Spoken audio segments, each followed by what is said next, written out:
নিয়ে যাব। কি করে রাধা কৃষ্ণ যদি যুগ হইতে পারলেন, অন্তরে কৃষ্ণ বাহিরে রাধা, আমিও আমার ঘরটাকে যুগ রাধা গোবিন্দের সেই যুগটাকে আমি করে দিয়ে স্থাপন করব। হ্যাঁ, আমরা দেখবেন সন্ধ্যা থেকে রাত্র প্রভাত হয়ে যায়, স্বামী স্ত্রীর দ্বন্দ্বই শেষ হয় না। নিতাই গৌর হরি বলে হরি কথা কখন বলবো, বলবার সময় নাই। কেউ যদি বলে একটু কৃষ্ণ নাম হও, অত সময় নাই নাম করবার, তো কৃষ্ণ হইতো না। যদি কৃষ্ণ বলিতে হরে মনে কৃষ্ণ করে আকর্ষণ, যদি কৃষ্ণ নাম বললে যদি দেহের মঙ্গল হয়ে যায়,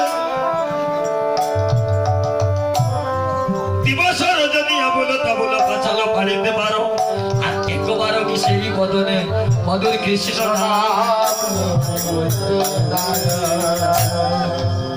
আমি বলছি প্রাণনাথ, আমি তোমার সঙ্গে যোগ হয়ে যাব। যে যুগটা হইলে বলে কি বলছে, তুমি আমার প্রাণের দেবতা, তুমি থাকবে আমার অন্তরেতে, আর আমি থাকবো তোমার বাহিরেতে, যাবো আমরা দুইজনে মিলায়ে। রাধা কৃষ্ণ যুগ হয়ে গেলেন, অন্তরে কৃষ্ণ বাহিরে রাধা, দুই অঙ্গে এক অঙ্গ। এই যুগ শিখাইলেন, হে জগতের জীব, আমার এই যুগটাকে অনুসরণ করো, 100টার মালা হয়ে যাও। রাধা কৃষ্ণ মিলিত তনু শ্রী গৌরাঙ্গ রায়, কলির জীবের ভাগ্য হইলেন উদয় পূর্ণ।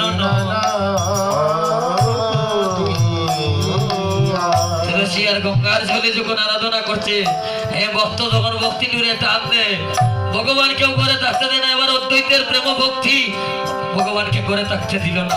অদ্বৈতের তুলসী পাত্রের আহ্বান মহাপ্রভু স্বীকার করলেন, আর থাকতে পারলেন না। নিজ শিরদন্ত ধরে আরাধনা গৌর হরি অদ্বৈত বলে, এসব রজনাথ হে।